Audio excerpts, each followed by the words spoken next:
Alright, Bismillahirrahmanirrahim. Assalamualaikum warahmatullahi wabarakatuh. Alhamdulillah, alhamdulillahirabbil alamin. Assalatu wassalamu ala asyrafil anbiya'i wal mursalin wa ala alihi washabbihi ajma'in. Asyhadu an la ilaha illallah wahdahu la syarika lah wa asyhadu anna Muhammadan abduhu wa rasuluh. Okay, good morning everyone. How are you? Good? Have you had breakfast? Yes? Okay, good. All right, so thank you for joining today's public lecture. Okay, as you may know already, my name is Khalifah Nashmiki. Okay, I'm a lecturer in the Department of Economics. And today we have a very special guest. Okay, Dr. Alice Evans. Okay, she's from UK. Okay, and I would say that she's a global expert on gender development as well as social change. And we are truly honored to welcome you in our university. So before we begin, let me introduce you about her, okay, based on her CV. So Dr. Evans here is a senior lecturer at King's College London. Has anyone heard before about King's College London? It's one of the famous university in UK. And her research has been published in many top journals, including World Development, Socio-Economic Review, Gender and Society, as well as the Review of International Political Economy. And she has a podcast as well. It calls Rocking Our Prayers, right?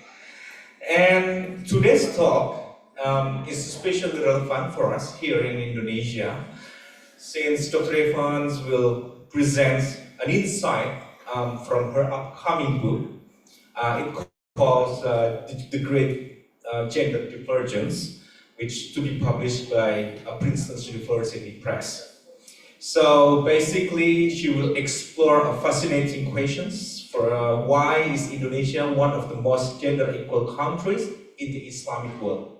Okay, and while many Muslim majority countries like Indonesia, Turkey, Egypt, and so on still place, strong restrictions on women's public roles, but we excluding Indonesia, of course.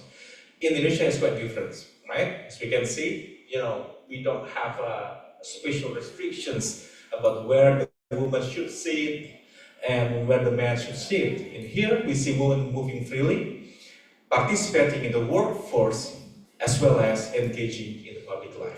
So please join me in giving a warm welcome to Dr. Alice Evans. Please give your round of applause. Thank you. Okay. Assalamu alaikum.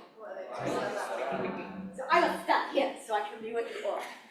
So I am working on this project, which is at understanding how has the entire world. Oh, is this on? Is this working? It's fine? All right. Okay. Thank you. Perfect. You can hear me now? Yes. Great. So I'm interested in why has the entire world become more gender equal, and why are some countries more gender equal than others? So if we look at this map here, this is showing women's share of labor income all over the world. So in Indonesia, for example, how much of the total money is earned by women? And it's around like 30%, okay? But in Afghanistan, it is only 5%. Right? Big difference. Yeah? In Russia, 40%. So it's like, why is it in some countries, women are earning more money, and less so in other countries? Next slide, please.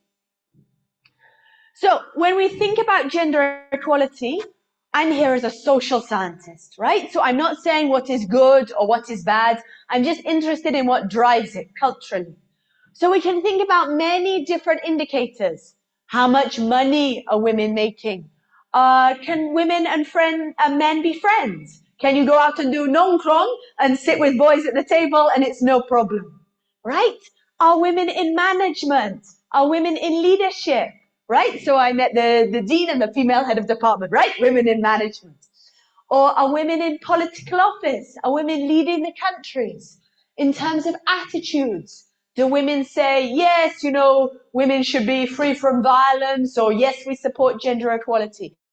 So we can look at all these different indicators. Does the government take steps to protect women from male violence? All of these are different dimensions. Next slide, please. Okay, so what I want to know is, here is my conundrum, and here is I need your help, right? We're in this together. Why is Indonesia, why does it have global average rates of female employment, right? In many Islamic countries, female employment is very low.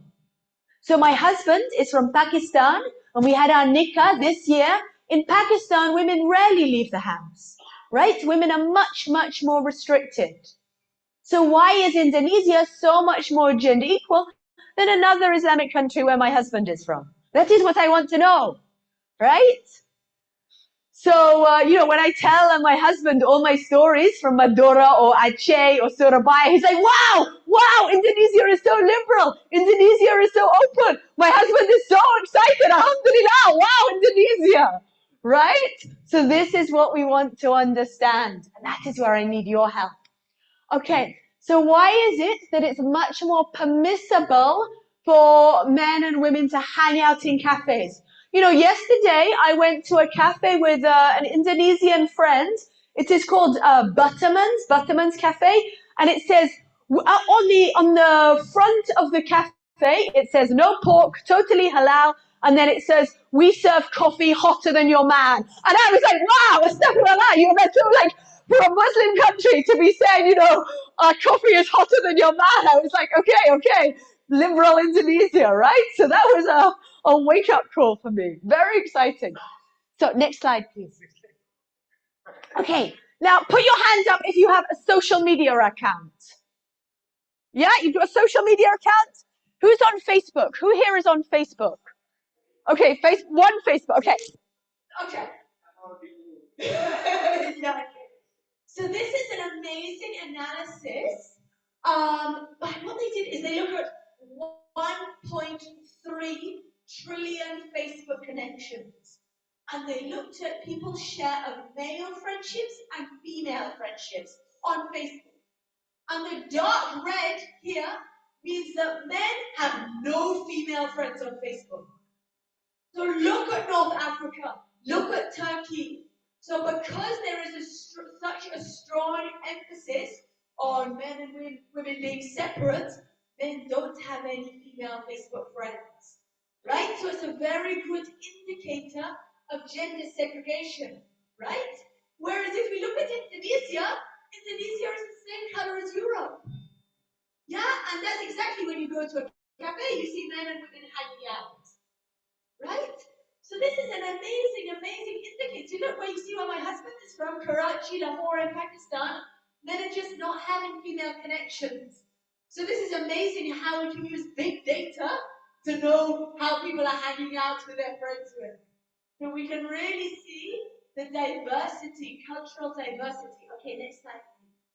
Okay. So just conceptually, what might make it harder to achieve gender equality? And very crudely, we can think about 4 indicators. So one, like in Pakistan, Morocco, Egypt, parts of Turkey, if male honor depends on female seclusion. So maybe some of you might have heard the phrase dayuth. Have any of you heard the phrase dayuth? It is like an Arabic phrase. It means that a man who lacks protective sexual jealousy. It means the idea that a man must safeguard his wife or his sister or his daughter so that they do not talk to men. For example, when I was in Morocco, a woman told me that her brother punched her in the face because he heard that she talked to a boy. Right? So that is a very, very conservative society. And if you believe that women should not talk to boys, then you do not let them go and do non-Quran, you do not let them go and get a job, you do not let them go and get educated. Right? So that is a big obstacle to gender equality, because then women cannot demonstrate themselves, they cannot show off their talents, they cannot build friendships with men, they cannot build empathy and understanding. Another obstacle is authoritarianism and illiberalism. So for example, in China or in Russia, where it is a very authoritarian society, it's hard for people to share ideas, to talk openly, or to campaign for change. So that's a big obstacle, right? Thirdly, if the government is ineffective, right? If the government is totally useless and does not provide important services like education, then another obstacle. Fourth, I've lived in my life for 2 years in sub-Saharan Africa. The countries that are very, very poor, you're living in your village, maybe you're having 6 children, 8 children, dependent on a husband to provide for you, you cannot come to university, you cannot explore new horizons. So all these things make it very hard to achieve gender equality. So a country is more able to achieve gender equality if you don't have those things, right? Okay, next slide, please.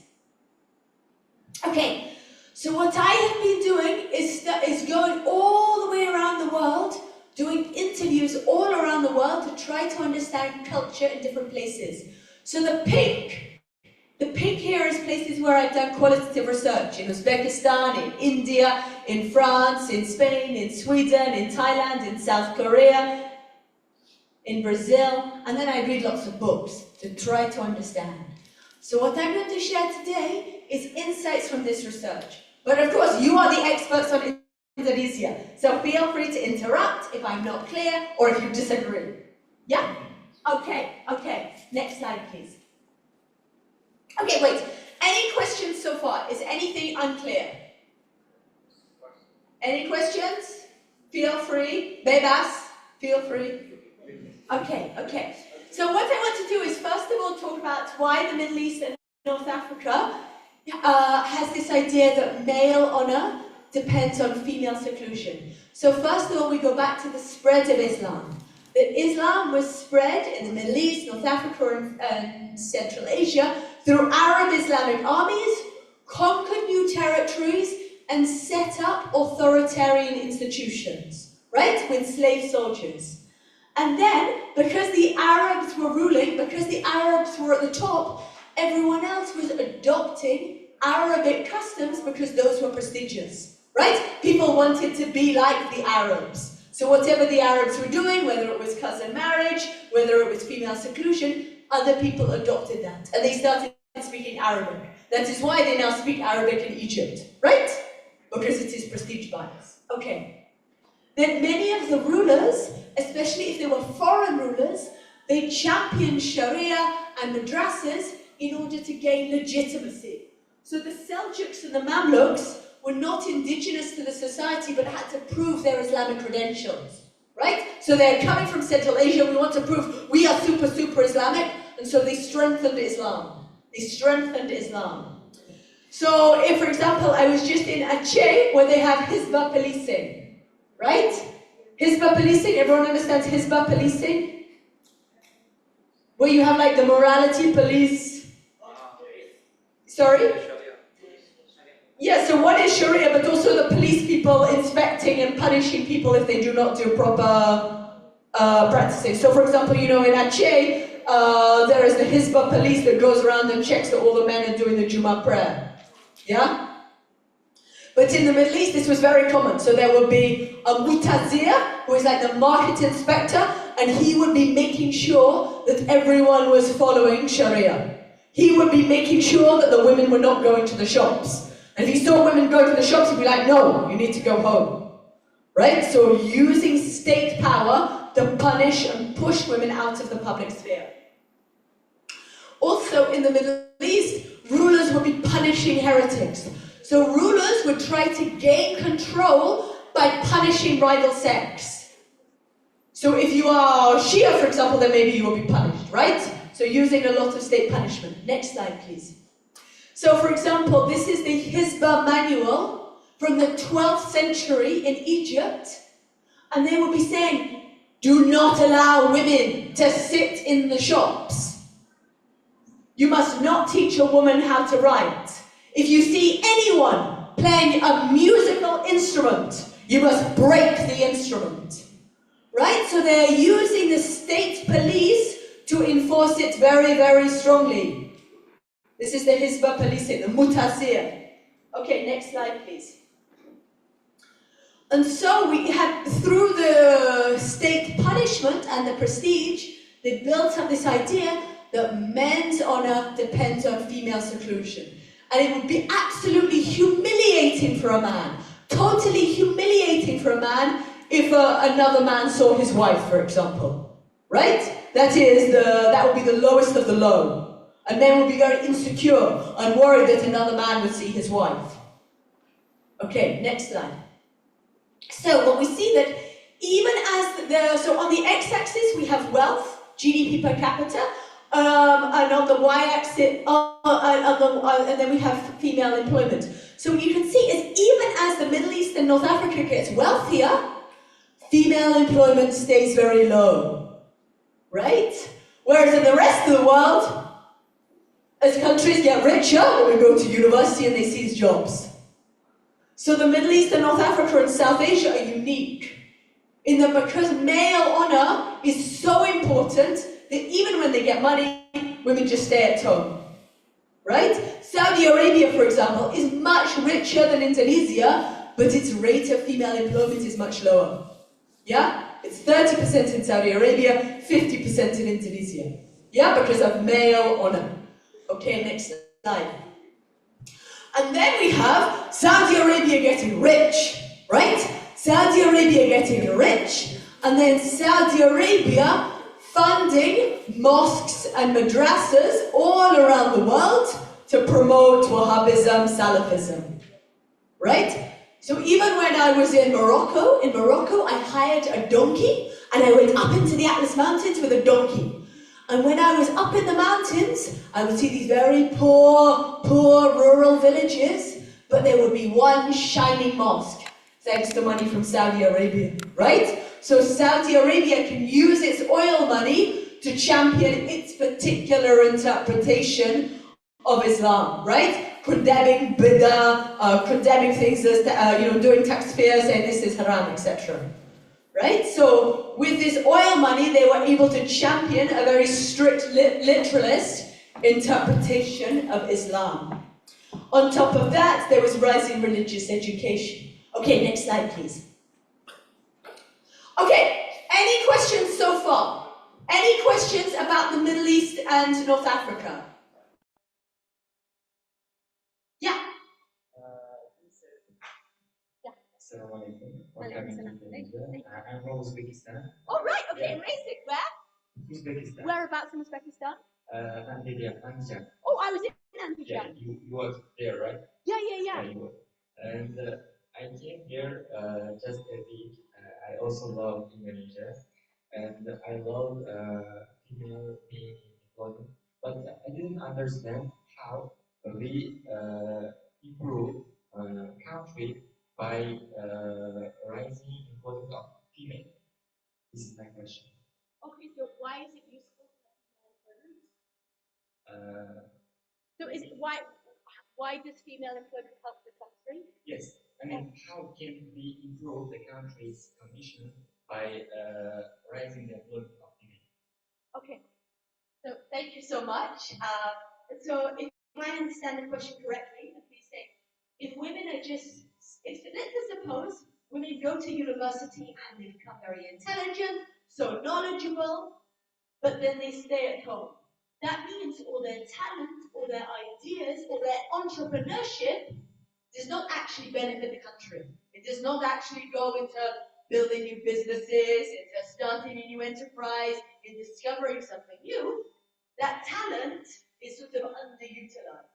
So my idea, my idea right now, 21st century, is internet century. Yeah. Women can also work online. And my question is it really good to compare according to the employment of female, rate of female? Thank you so much. So there are many jobs that women could do from home, absolutely. So me as an academic, often I will be reading books at home, right? I'm sure, put your hand up if you've ever read a book at home. Yeah, we can all do it, we can all learn, we can send emails, we can be very productive at home. That said, it may also be the case that there are greater economic opportunities by coming and meeting people, right? So here at this university, we can be sharing ideas, we can be networking, you can teach me something new, we can be expanding our horizons. So while there are some things that we can do at home, there are also some sort of networking benefits. And if all the women are just staying at home, then maybe the other people don't necessarily learn about their ideas. Yeah. So maybe I think we'll move on from that. We'll move on from that bit a little bit. Because in my country, female don't work because of the low salary of government employment. Yeah, okay, so let me address that. So, for example, when I talk about male honor and female seclusion, for some women, because I conceptualize this as an honor income trade-off. So if male honor is so important, women will only work when there is a very high salary, like a respectable job. So like maybe in Uzbekistan, in Azerbaijan, the family would not want her to do black work, dirty work in the market, but they would accept her going and being a nurse, right? So they say, if the salary is good enough, then we will let her work. Whereas another society might have a lower threshold. They might say, let her take any job, it doesn't matter. So when male honor is important, they put a slightly higher threshold. Okay? Great. Any more questions?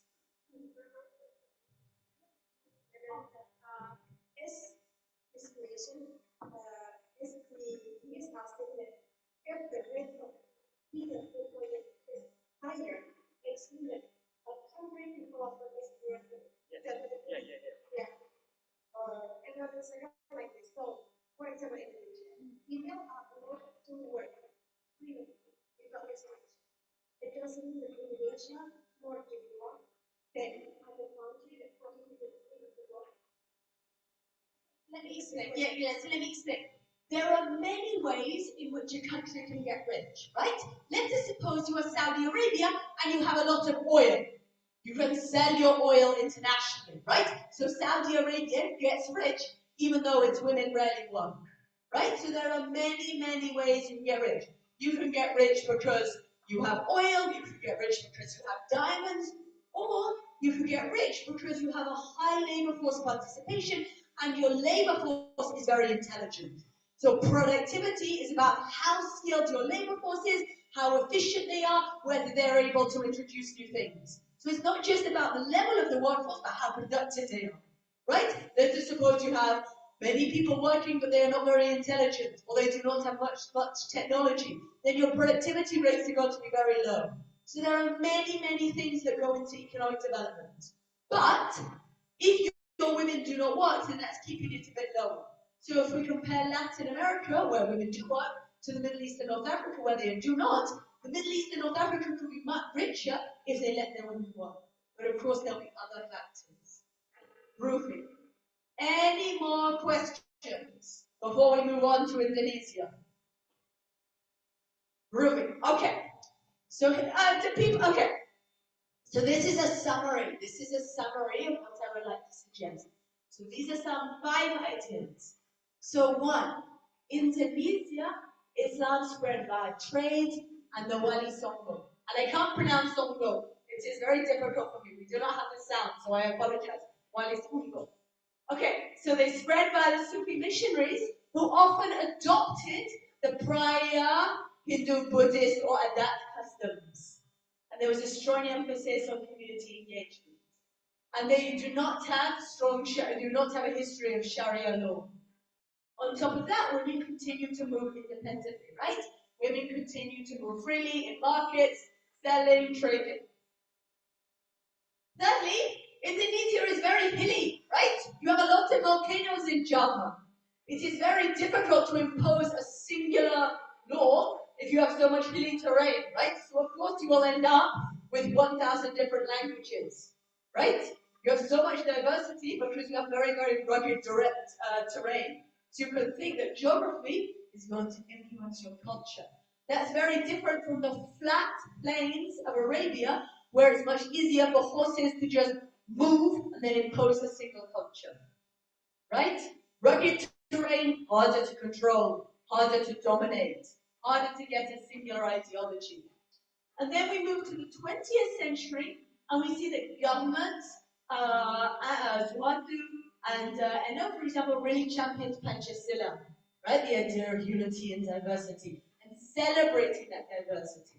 So it's not just a question of do you have diversity, but do you say that diversity is great? Diversity is wonderful. We should embrace all these customs. And fifthly, I think we see today in Indonesia, on the one hand, some people are becoming more liberal, some people are a bit more religious. So this is, I was just in Madura, where do people know put up your hand if you know the person on the right. Who is the guy on the right? The Indonesian. No. Last day. But this one is Jafar, right? Yeah. Which one? The guy, the figure on the left, yes. On the left? Yeah, sorry. Jafar? Yeah, exactly, right? And so he is championing this more liberal kind of Islam, right?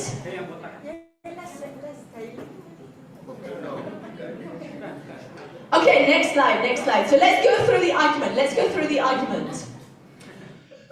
So this is one way in which Indonesia is very different from the Middle East and North Africa. That is, it's got this history of recognizing both male ancestors and also female ancestors. In communities that used to worship their ancestors, they would pay attention to the female ancestors. That's totally different to the Middle East, North Africa, South Asia, where they would only honor the male ancestors. Right? So I have a friend in Pakistan, she looked at the family tree. When she looks at her family tree, there are no women. It's like the women don't matter. They don't appear on the family tree. It's only traced down the male line. Indonesia is different, right? It has got this history of recognizing this duality that is common in Southeast Asia. Next slide, please. Yeah, so here countries that are purple, bilateral kinship, this idea of recognizing both male and female relatives. So Southeast Asia has more of the purple, or even some of the green, right? Aceh was green. Aceh had some matrilineal customs. Okay, next slide, please. Right, this is where I was 2 days ago, the beautiful Prambanan temple. This history of Hindu Buddhism, right? Next slide, please. So, yes, so there was this history of Hindu Buddhism, and then the Muslims were extremely expert and extremely successful in trading. So all this whole area, going from Mecca to South Asia to Southeast Asia into China Seas, dominated by brilliant Muslim traders. And trade also brought missionaries. And they were spreading their ideas with Islamic solidarity and standardized practices. Next slide, please. So this led to the formation of Islamic sultanates. Next slide, please. And so often, many of the local rulers or local merchants converted into Islam because it was so beneficial. Yes, you want to join the globe, you want to be part of these amazing trade opportunities. So many people wanted to convert into Islam because this was the successful religion, right? This was the successful religion of trade. Next slide, please. And really importantly, the Hindu Buddhist leaders, they did not punish people who converted to Islam. You were not penalized if you converted to Islam. That's different to other places, right? If you convert out, or if you're a heretic, then maybe they will kill you, right? Right? So they were very, very liberal, allowing people to convert. If you're allowed to convert, you're more likely to do it. On top of that, Indonesia was different to India. In India today, there is a strong caste system, right? So every single person is a member of their caste. And if you marry outside your caste, you are punished, and they will not do trade with you. But here in Indonesia, you are not punished if you converted to Islam. You are not punished by your caste. Because caste did not spread to Indonesia, right? Only Hinduism, only the spirituality, only the idea of the deities, not that actual caste structure. Does everyone understand caste? Or should I explain it? No, caste is different. So in the caste system, everyone is a member of a jati. A jati is like an extended family group. And in India, they only marry within their jati. And if you marry outside your jati, you are punished. Right? And if you convert outside if you leave Hinduism, you are punished. And they will no longer do business with you. They will no longer trade with you. So that is India's caste system. But even when Hinduism traveled to Southeast Asia, they did not bring caste. So Indonesian Hinduism was always very different from Indian Hinduism. Does that make sense? It's okay? Okay.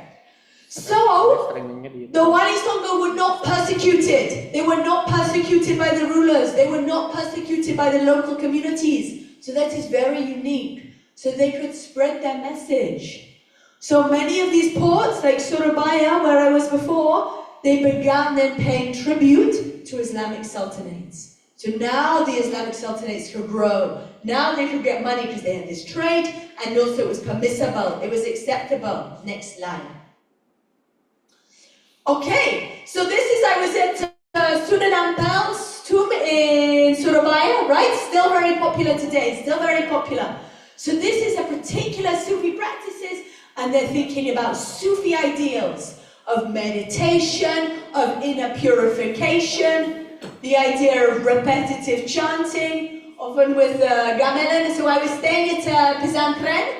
I was at a Pesantren in Madura, and I was very surprised to see after Maghrib, all the women were playing their drums and playing their musical instruments, right? Very uniquely Sufi. So in Pakistan, for example, you would not see women playing musical instruments in the musalla, right? It was not possible. So I was mind blown. I was like, oh my goodness, I was very shocked to see this, right? So this is very distinctive to Indonesian Islam. Okay, also you see, look how popular it is to go and see the Sunan Ampel tomb. Whereas in Pakistan and in Bangladesh, this is seen as haram, right? Very, very haram. And the Wahhabis and the Salafis have really tried to say, no, this is bid'ah, this is a deviation. Right? So you can see that they are really using these different practices. And so for the Indonesian Sufis, there was less focus on the fiqh jurisprudence. Right? It is not so much about Sharia law, it was more about this community engagement. And there was also a lot of syncretism. Right? Okay, next slide, please. So there's this idea of using tasawwuf, using adat, and they're incorporating many of the pre-Islamic customs, right? So instead of saying, no, that is bid'ah, they were saying, let us bring people to Islam, let us spread the message by using the existing customs, right? And so then they established the Pesantren to train the scholars, and they legitimized the sultanates. Next slide, please. Oh, so you know all this already, so we can jump. Next slide. Next slide, please. Aha, right. So Sekaten festival, right? Using all these customs to make it exciting, to bring people to the message, right? So this is not imposing Sharia. This is not like Egypt. This is not like Damascus. This is just bringing people through making Islam more appealing to people, using their existing customs.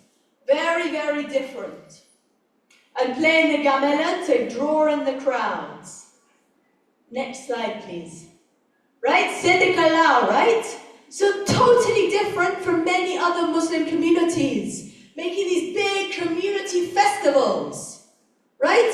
So the Siddiq-Allah is the idea of, it is still the idea of gratitude, but instead of saying gratitude to the ancestors or gratitude to the sea god or the sea dragon, it is gratitude to Allah, right? So it is just shifting the orientation. Okay, and it is not only shifting the orientation, but holding it in, important dates in the Islamic calendar, right? Like Eid. Great. Next slide, please. Right, so on Sedeka Desa. So again, rather than saying gratitude to the ancestors, it is incorporating those ancient Javanese customs, but shifting the orientation. Yeah? Okay, you know all this already, right? And using the wayang kulit. Okay, next slide, please. Oh yeah, do you know about this one in Madura? Yeah, incorporating the bull, but shifting the emphasis. So it is not about worshipping the cow, but racing them. Okay, next slide, please. Okay, so alongside so we see the incorporation of the Pesantren, of using tafsir, of using ijtihad jamai. Okay, perfect, next slide. So then we have a question. Why in Indonesia did they not impose Sharia? Because Indonesia is unusual in that respect. All these other Muslim countries are imposing Sharia. Why did Indonesia not have Sharia? Question. Okay, what I would like you to do is turn to your neighbor and tell your neighbor what you think. Take 2 minutes. Tell your neighbor, why did the Javanese Sultanate not impose Sharia? You go. Japanese sultan. Nggak enakan.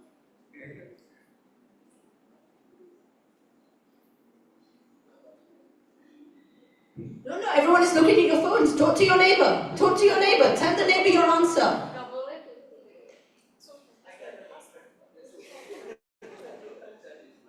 You should be talking to your neighbor. Tell your neighbor your answer. Talk to them.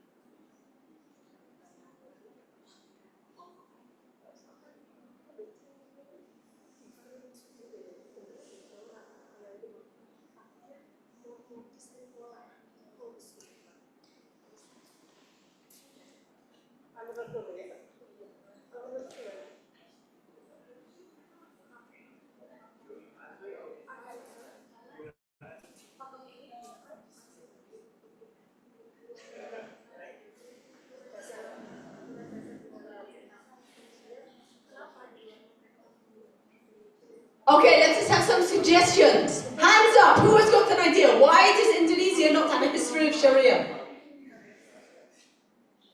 What do we think? Yeah, you have an idea? Okay, let's go.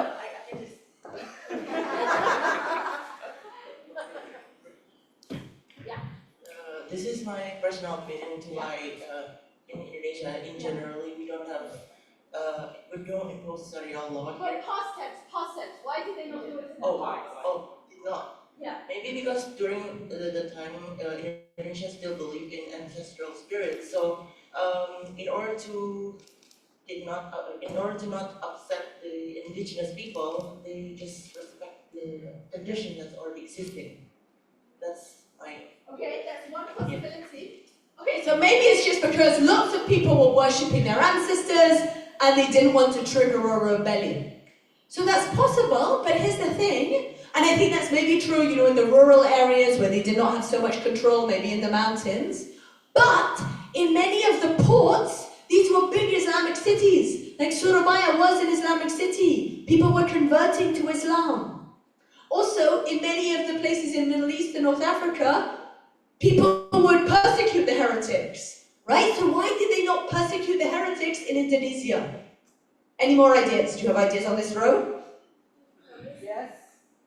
Tell me. There is customary law. Okay, Adat. Yeah, but then the question is, why did they respect Adat? Right? So as social scientists, we're not enough to say, okay, they have Adat, okay, they have ancestors. We want to say, why did they permit that? Right? Because every government has a choice. Do we respect the Adat or do we impose Sharia? So we need to think comparatively. Anyone at the back, what are our ideas? Ladies?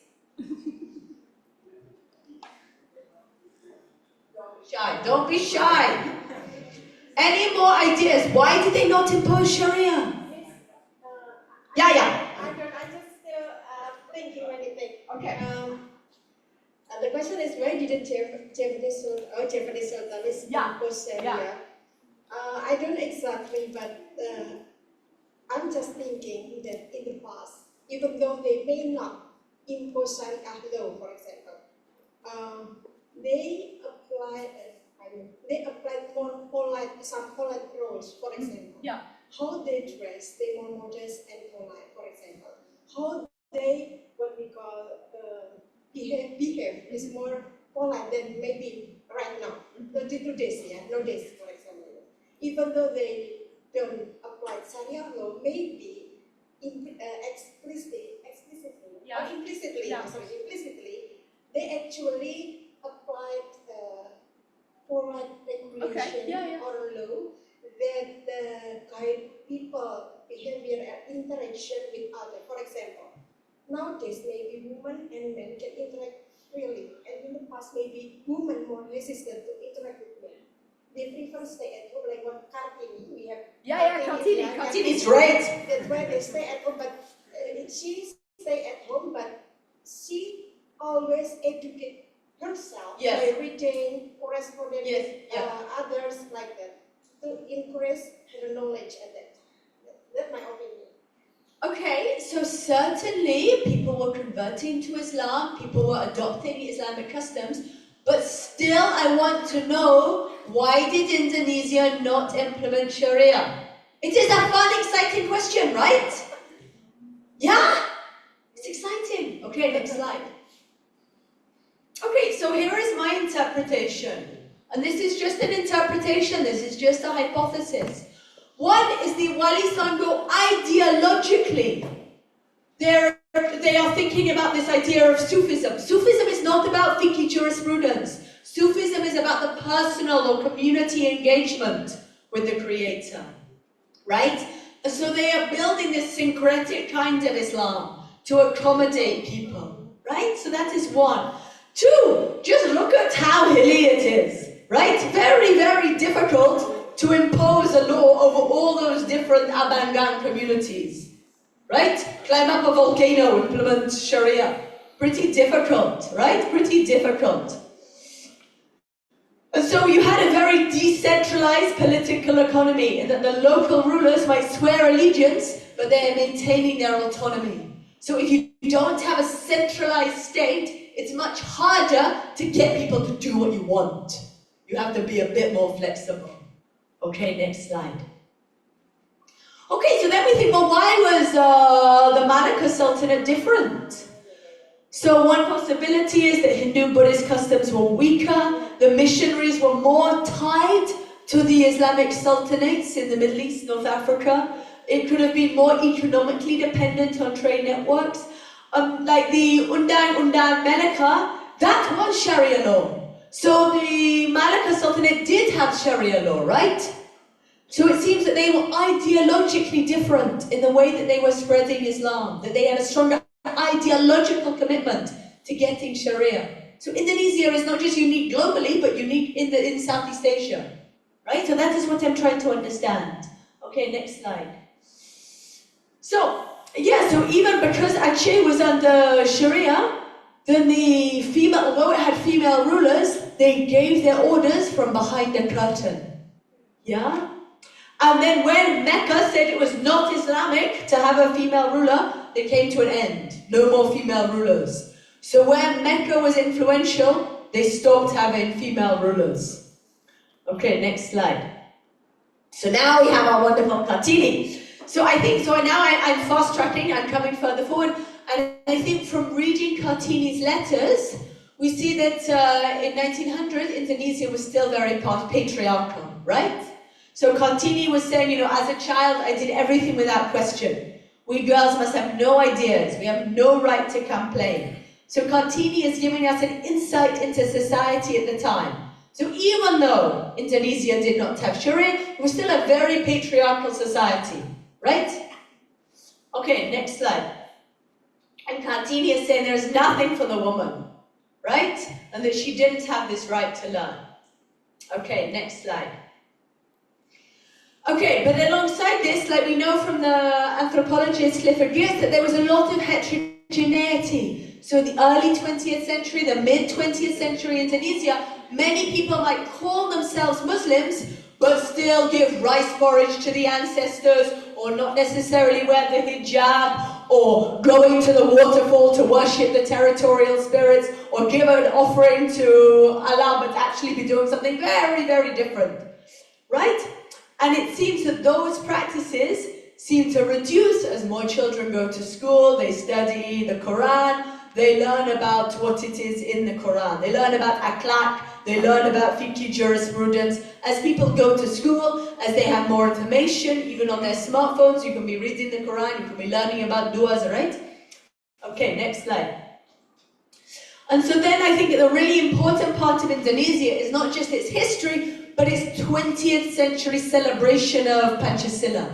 And this is again where the state has been very important, because Indonesia is unique in the Islamic world, in that the government was saying Pancasila. The government is saying, let us educate everyone in Pancasila. Let us tell everyone that Pancasila is a great and amazing ideology. Right? Getting every school child to read the school book. You know, me, I'm at the pesantren, there is my school book, right? I have to learn about Pancasila. You do not see that in Iraq, right?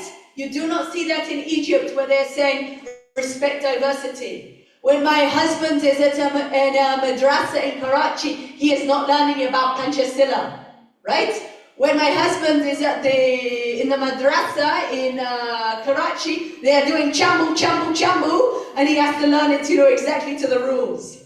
Yeah? Very, very strict in Pakistan. No room for Pancasila. Okay, so then you see that this Indonesian experience is so unique and persisting. Okay, next slide, please. And then, of course, this was also celebrated by NO.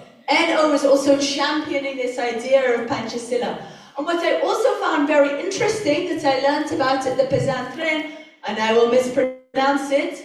Can you help me? Batsul Masail? Batsul Masail? How do I pronounce this? Has anyone participated in Batsul Masail? See, I found this very interesting, the idea that people, so in other countries, they will have Batsul Masail, but only at the very higher level ulama. It is only like the government appointed ulama or the most senior respected ulama who can interpret. Yet when I'm at the pesantren, this girl was 15 years old and she said, oh yes, we can do it at my school. I'm like, what? You as a girl can learn and debate ideas and say, no, this is based on this ruling, or this scholar is saying that. That is a much more participatory kind of Islam. That is saying to a young person that she can think for herself and think about what is in the guidance. Okay, so that is again very, very different. Okay, next slide, please. Oh yeah, so again, even in the 1980s, Indonesian communities were still very patriarchal. So if we look at ethnographies, next slide. So for example, in 1980s Java, there are many stories that even though women were working, they would still see their husbands as more senior, right? So we're still giving the husband a lot of respect. So just because a woman is working does not mean that she's going to be treated as equal. She might be doing the work and then coming home, cooking, caring, treating her husband as much higher in status. Men may still be seen as the leaders. Next slide. The puppet theatre, often the main characters, the main character energy is by men, right? So that again is a form of patriarchy. Next slide. And if we look at many local small communities, like the Wayawa, I mispronounced it probably, they believe that the ancestors provided everything, but only men were communicating with the ancestors, right? So that is a form of patriarchy. Next slide. Or and I apologize, Huaulu, right? So they do not allow the women to speak in their meetings. They do not allow the women to speak. All the spiritual roles only done by men. Next slide.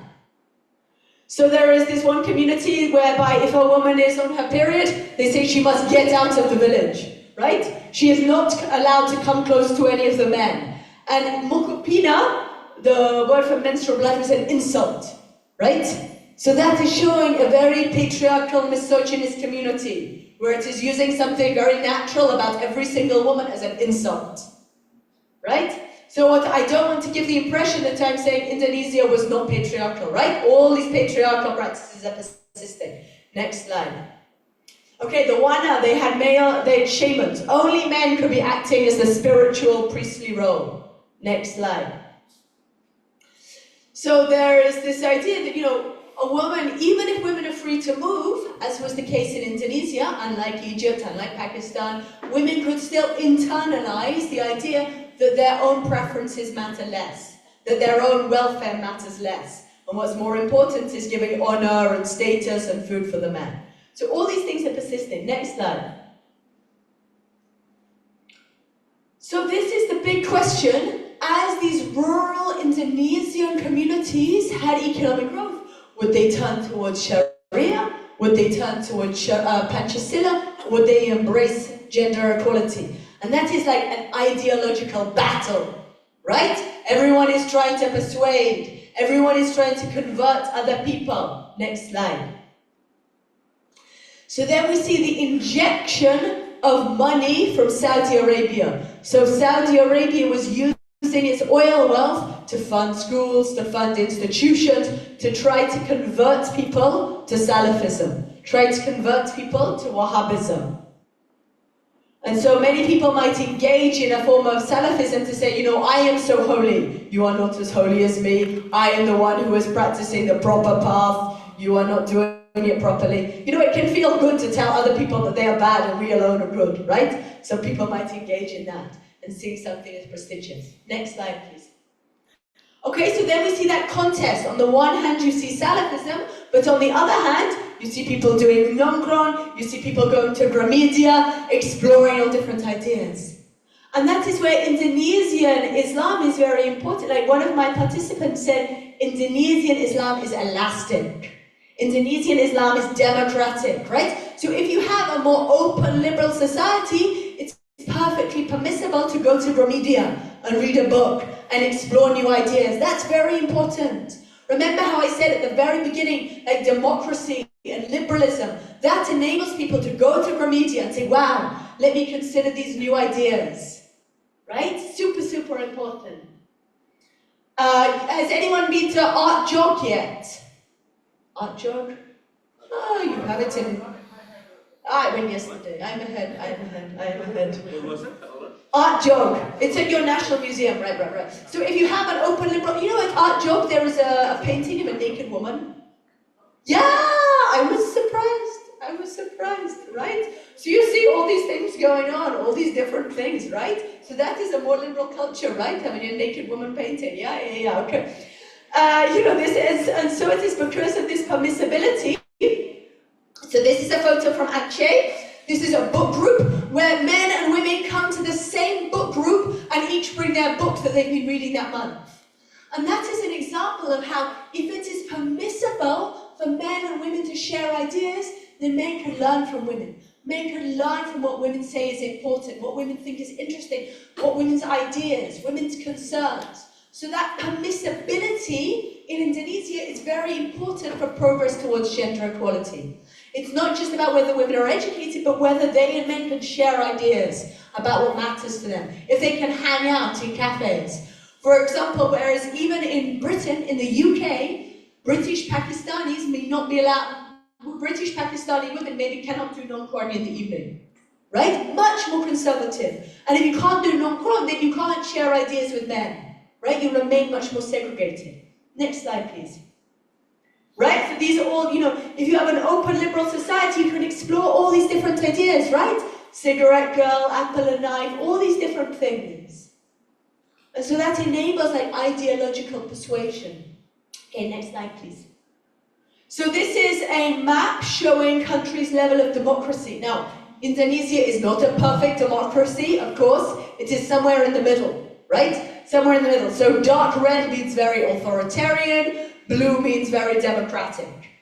If you are that pinky, peachy color in the middle, that means it's more possible for women to organize, for women to write in magazines or newspapers about the subjects and concerns that matter to them. That enables ideological persuasion. That's not possible in, say, Egypt or Saudi Arabia, right? So you can have more ideological persuasion. Next slide, please.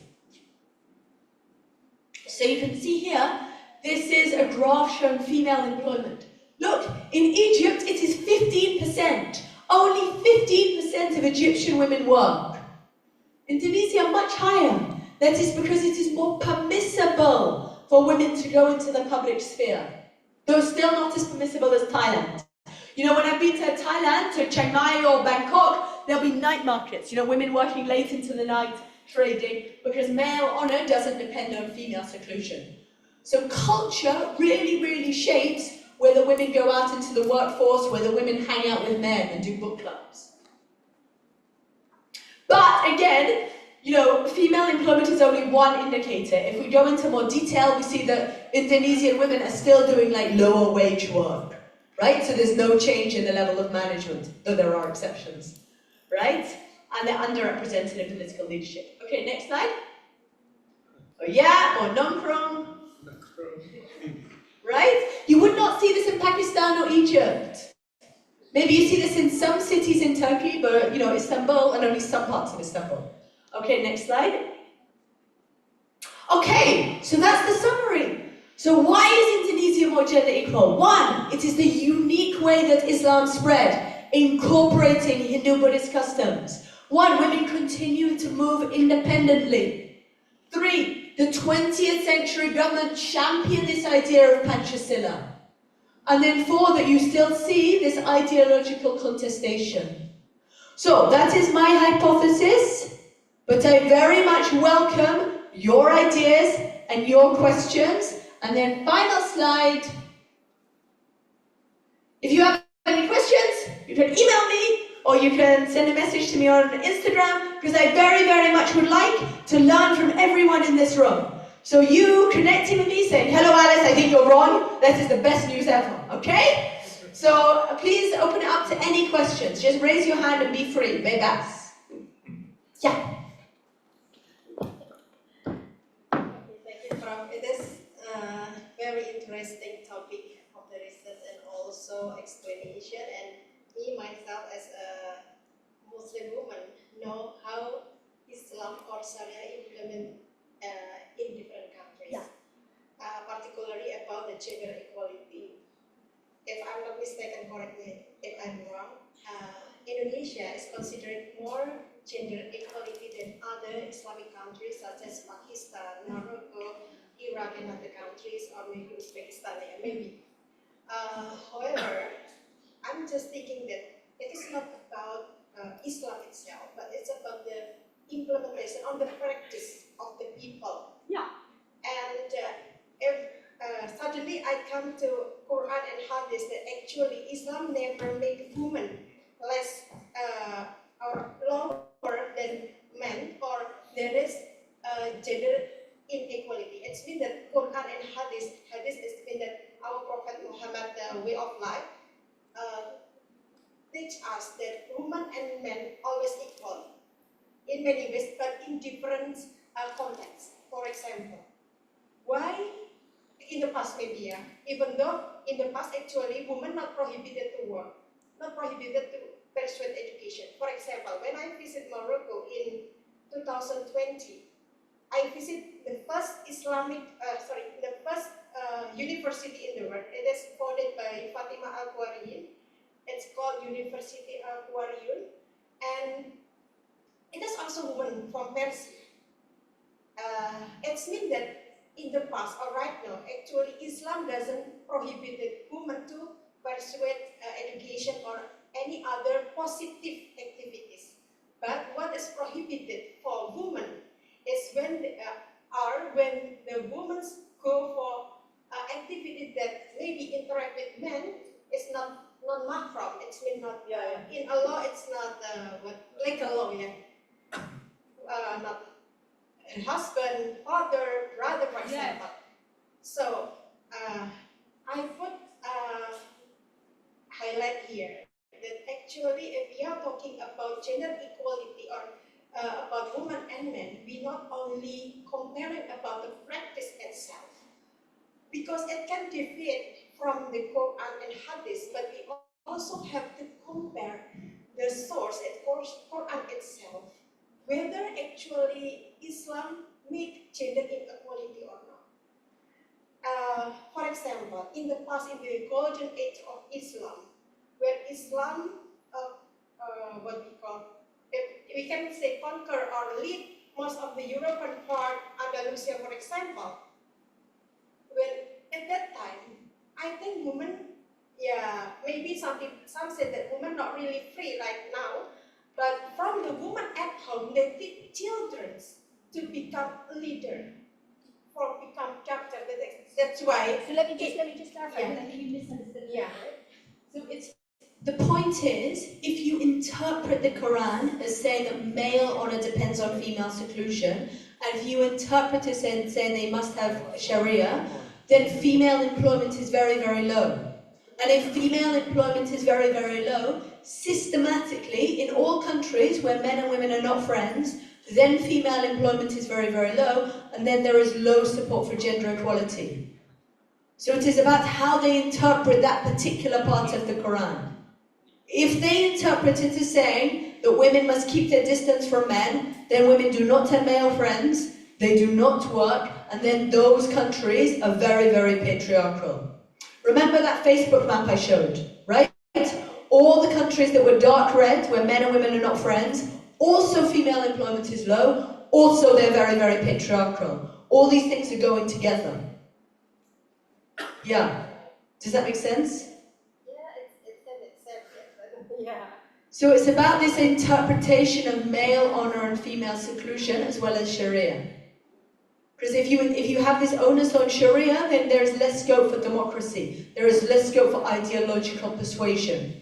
Right? If you have a theocracy like the Islamic Republic of Iran. Okay? Any other questions? Questions?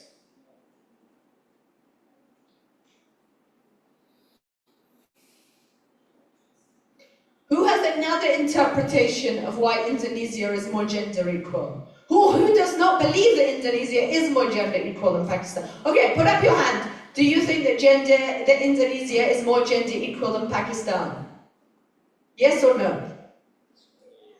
We accept this? Seems plausible? No. What are the questions from the back?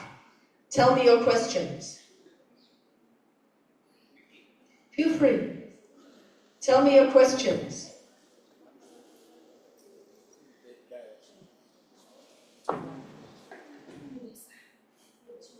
So quiet. Do we have questions from this side? Ladies, any questions?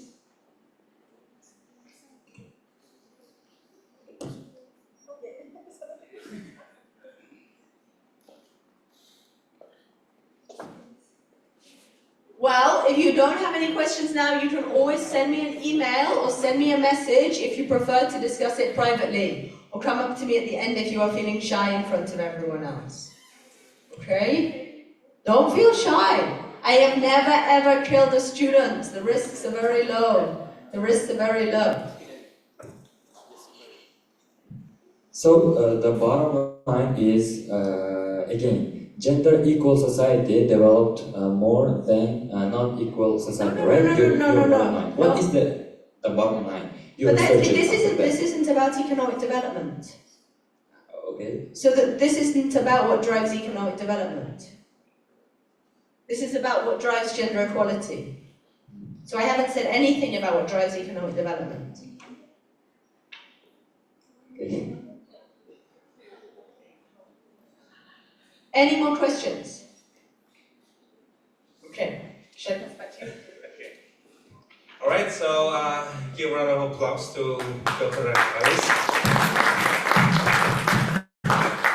Okay, so I'm just going to summarize a little bit, okay, from today's talk. So we learned that Indonesia's gender equality stands out compared to many other Muslim majority countries, not because it has, higher income levels, but it's how Islam spread in Indonesia, the historical role of local culture, as well as the flexibility of national institutions. And well, if I may add a little bit, if I may add a little bit about Muhammadiyah role in women empowerment. Actually, since 1912, where the first time Muhammadiyah was established, Muhammadiyah already promoted women's rights through its women's wings that it's called Aisyah. It was founded in 1917, and through Muhammadiyah and Aisyah, we established girls' schools, hospitals, as well as the maternal health programs across Indonesia. And right now, number of schools as well as university under Muhammadiyah, we have more than the one that the government provided. So historically and until now, about Muhammadiyah has already empowered women through educations as well as health, and that's all I would like to say. Awesome, about thank it. you, thank you. Okay, no more questions. Maybe Mr. Idam would like to, Professor Idam would like to add something. Well, I just got here and I find it very interesting on how you're interested in the Islamic movement. And I just want to know your opinion about what Pak Asti has just mentioned about the movement, because you see probably the differences between Muslims all around the world, and you might be seeing Indonesian Muslim are different in some ways, and I just want to know your opinion about Muslims around the world. So at the very, oh yeah, okay, sorry, yeah, so can you just skip to the very beginning slide on the Facebook data? Woo, sound effects, woo. Ooh. Wow, yeah. Aha, this next one. Yeah, aha. Okay, yeah, let's go to the first slide. To your back, please. Back, another one. Aha. So this, for example, calculates female share of labor income. So how much of a country's total labor income is earned by women? And so, for example, there's a lot of heterogeneity across the Islamic world. I was saying, like in Afghanistan, it's 5%. Indonesia is more like 30%. Whereas in Thailand, it's even higher. So this is just showing some of the diversity. And we can also look at Facebook. So if you go to the 2 slides, next one, and next one. Yeah, perfect. So this is looking at 1.3 trillion Facebook connections, and they're estimating the share of Facebook connections that are female and male. So if you have a lot of female friends, for example. So if you look at Pakistan, Turkey, Morocco, Egypt, you see it's dark red. That means that men have virtually no female friends. Whereas Indonesia is much more like Europe, in that men and women do hang out. They do have Facebook connections. So what I was just trying to show here is there is a lot of diversity within the Islamic world. Interesting. But we could choose other indicators as well. Right. Very fascinating. Thank you very much. Thank you. Well, I think I have a question. Yes. Okay, and regarding the female labor force participation, especially in Indonesia, I think me as an economist here is I think women are still concentrated in the low-wage jobs, right? Yeah. So my question is that what kind of a policy or social change that it can empower women, and which is very important to support women's leadership as well as the upward mobility. What is your Thank you so much. recommendations? So I think there are 2 issues impeding women from gaining a higher level of labour force participation. One is if a woman believes that her primary role is to be a wife and mother. If she believes that her primary role is to be at home with the kids, then that cultural or religious belief means that even if there is an economic opportunity, she doesn't want to take it because she thinks her proper role is in the home. So anything that shifts that belief will be important, whether that's television, films, etc. On top of that, Indonesian school days are pretty difficult, right? In Indonesia, the government schooling only starts at age 7, and then the school day might be very short, maybe from 7 till 1, 7 till 12, which is of course very difficult to combine with a working day. And if you're a woman on a very low wage, you cannot afford daycare, you cannot afford nannies. So what many governments have done in other parts of Southeast Asia or in Latin America is to extend the school day, right? So if government provided a longer school day, say from 7 till 3, 4, that is easier for women, and women could seize more economic opportunities, especially the lower wage women. But I think it's the 2 things, the government provision of education and also the ideology, the culture. Very interesting. Any more questions?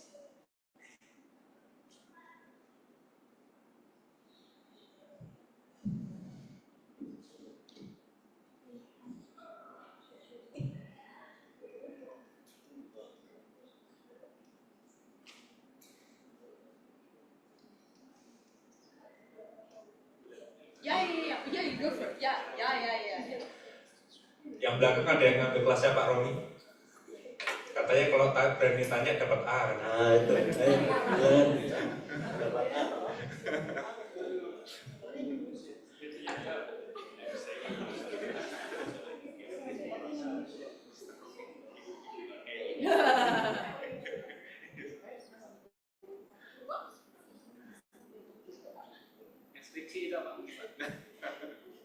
Cesar. Bu Cesar has already actively, debating with her. Sorry. She was also my colleague when I was doing a PhD in Barcelona. Great. I actually have another one. Yeah. On the gender representative Yes. in the local or the central government, we are actually implementing the 30% of the quota, the minimum quota for the women to represent the local and the central government. But unfortunately, some regions are not fulfilling yet. And do you see the do you see the urgency to fulfill this kind of quota? And do you think that is actually the solution for having the gender equality in each region? So that's a very good question. Certainly, even if you had lots of women in government, that wouldn't be a total solution, right? So in many parts of sub-Saharan Africa, for example, they might have women in government, but the state is so weak, the state is so ineffective that it does nothing, right? So you don't just need women representation, but you also need an effective state. Also, what's really important, often a very important driver of women's representation has been strong feminist movements. So if you've got strong women's movements pushing for more leaders, and that was certainly in the case in Spain, right? Massive feminist movement demanding gender parity in government, right? And also action on gender-based violence, also the same in Latin America. Latin America has a very strong women's movement, constantly demanding more women. So it's part of a broader system whereby people are identifying as feminists, for example. People are organizing as women's movements. But I think one obstacle to organizing as feminist movements is, if that's not your to have a strong feminist movement, you also need a more secular, liberal culture where people are buying into alternative identities. If you have a population where people are saying, no, I'm primarily Muslim, or my identity is being a wife and mother, you're less likely to join like feminists, right? That might seem as like, not quite your thing. So I think, the women's representation can be important alongside feminist movements, alongside an effective state. Cannot stand alone. Yeah, exactly. Cuba, for example, has 50% of women in government, but it's an authoritarian state and they turn a blind eye to gender-based violence. So women's movement is super vital. That's a great question. Thank you. Thank you very much. Yes, should I bring the microphone?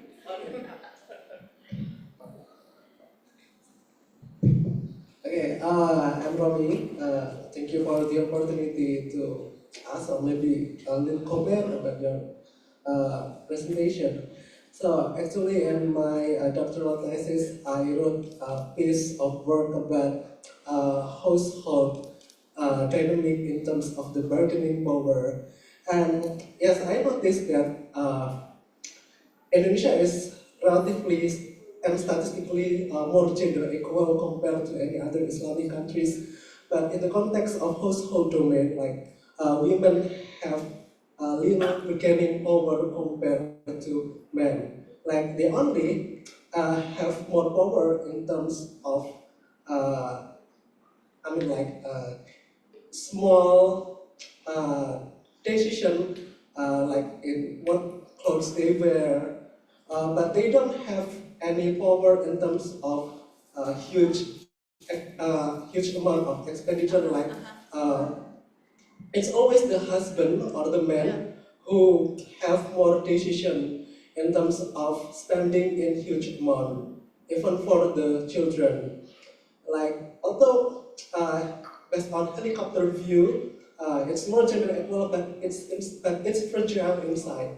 Like, do you think it's necessary to uplift women's bargaining power in the household? And if yes, like what kind of intervention? Thank you. So yeah, that's a really great opportunity for me to clarify. So in many ways, Indonesia is still patriarchal, right? In many ways.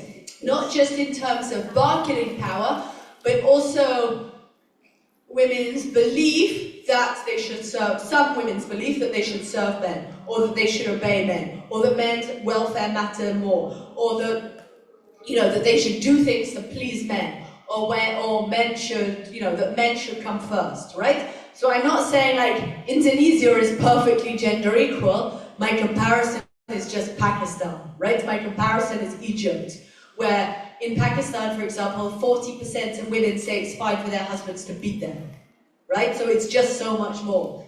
Now, to answer your specific question about what would increase women's bargaining power, I think it's also a question, if we look at the data, usually women who get educated, travel more independently, come to cities, read a range of books, explore a range of ideas, might come to think of themselves as individuals, come to think of themselves with preferences and welfare that matter. But it's also part of this ideological contestation. So this is why I'm saying it's like an ideological battle for whether you're turning to the idea that women should obey men and men should come first, or whether women think of themselves as independent agents whose welfare matters. So it's a cultural struggle, right? Thank you very much. Any more questions? Okay, so just a follow-up. Yes. I found that kinship norm is influential in terms of how women had a power in the decision making in the household. Like, as you mentioned that if they are coming from patriarchy kinship norm, then they have fewer, lower bargaining power in the household. But is it possible to change the kinship norm? Okay. And would it matter? Yeah, that's a great question. It is quite difficult to study kinship norms historically because people didn't necessarily write down, 500 years ago what they were doing. But we can use genetic data to trace kinship norms. So, for example, we can use genetic data to learn when India adopted caste practices. And we can use genetic data to identify when Uzbekistan started having cousin marriage. So we know that certainly it's possible to change kinship norms. We can date when certain societies move from one thing to the next. But I think the fact, like, for example, I think it's pretty impressive that when I was in Aceh, for example, many married men still live with their wife's parents, right? So that is a matrilineal, matrilocal culture. So you've had a long history of Sharia. You've had a long history of a sultanate, but still matrilocality persists. I mean, that tells you it's pretty hard to change kinship, right?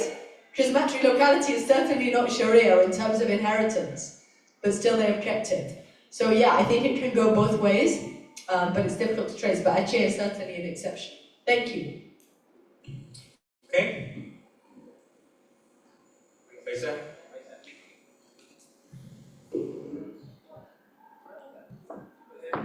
Okay, my name is Faiza. Actually, this is random questions related to nowadays. The Gen Z is really worried about the questions like when you married, and then particularly to the woman or female. So this is so how to say confusing about the gender equality. Is it when the people still asking about when you married to female? I believe that the gender equality is still, how to say, still in a problem, because when we stay in Europe, nobody asks me, but are you married? Do you have kids? And why only one? Blah blah blah blah. But in here, even we always worry to join the family gathering, because every old citizen always asks when you married and blah blah blah. So, is it how to say? This is really interesting, because I believe if we still questioning this question to people, so Thank you so much. Yes. So I think that's a really good question. Now, definitely, it's perfectly possible for people to be married and also have gender equality, right? You know, in fact, a loving, devoted husband can support and champion his wife, right? A loving, devoted husband can put his wife first, can support her career, can support her education. So there is no problem between marriage and gender equality. You know, many societies in Europe have celebrate marriage, but also have gender equality. That said, if women are narrowly evaluated by those criteria, is she a wife, is she a mother, otherwise she is useless, right? Then that restricts her and limits her from seizing economic or political opportunities. So for gender equality, it's important that there should be an expansion in the permissibility about what is acceptable for women and men, and not to be under such a straitjacket. Simultaneously, it's important that men are not under such a straitjacket, right? All kind of rules about what is permissible for men. Oh no, he is spending too much time at home with his kids, right? So all these ways that we break down those straitjackets, that we break down those rules, that enables people to explore different ways of being men and women and achieve greater gender equality. Thank you. Okay. Any more questions? We still have some time. Yeah? Okay, please give applause to the parents.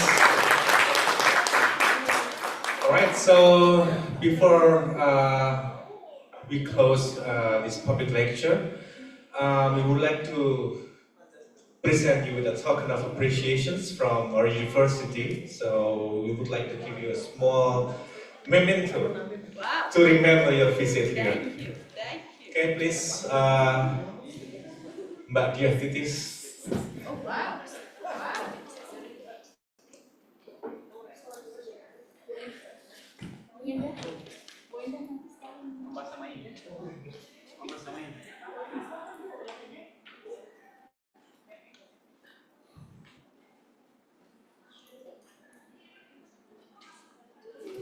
Makasih, makasih. Okay, in 3, 2, 1. All right. Once again, 1, 2, 3. All right. Makasih. This is our portfolio. Oh, wow. Wow. Wow. Oh, I should have my second mic in there. Wow, thank you very much. Thank you, makasih, makasih, makasih. And Brenda, please. Wow. Makasih. Makasih, oh, thank you very much. Thank you, makasih. Okay, 1, 2, 3. All right. Once again, 1, 2, 3. Once again, 1, 2, 3. All right. Thank you very, very much. I very much appreciate it. Wow, Latif, thank you. Okay, once again, thank you very much, Salis, Thank you, thank for coming to our university. And I would like also to say thank you to the audience. Okay, I hope you learned a lot of lessons. Perhaps maybe, before we end this public lecture, we can have a photo together. Yeah, Or audience. totally.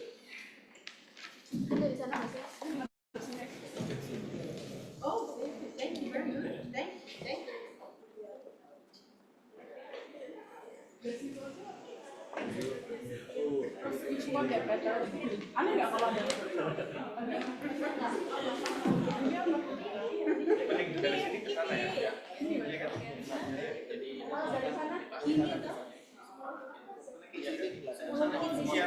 Kita di sini, nah, terus nanti biar peserta agak maju.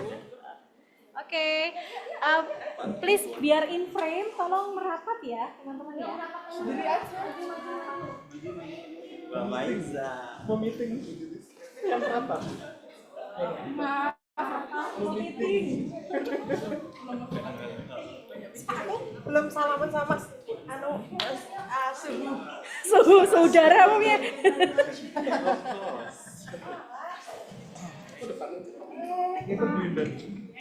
Oke, untuk peserta partisipan yang ada di belakang boleh merapat ke depan. stand in the middle. For all participants, please more closer. Come to the front. Oh gitu ya. Aku tak pinggir sini.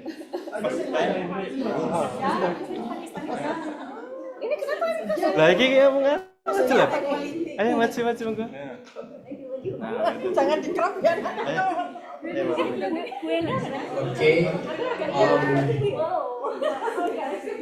Jaga jarak apa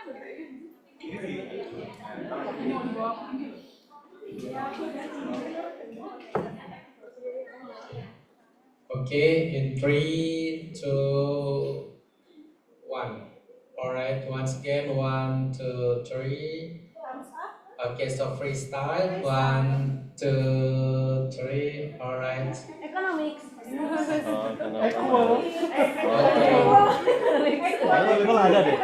Okay, 1, 2, 3. Alright, it's good. Thank you.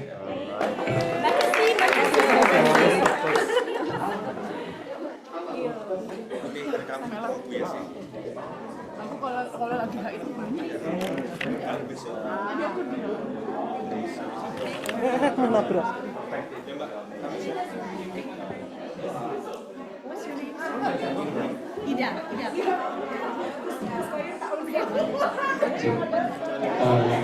Teman-teman, jangan pulang dulu. Teman-teman tolong usul mengisi post test dan isi data untuk certified teman-teman. Jadi jangan pulang dulu. Diminta waktunya 5 menit. Pertama isi post test dan kedua nanti isi data untuk sertifikat teman-teman. Oke, post test dulu. Post test. Oke, setelah post test nanti teman-teman bisa isi ini. Ini untuk kebutuhan sertifikat teman-teman. Indonesia, visit Jakarta.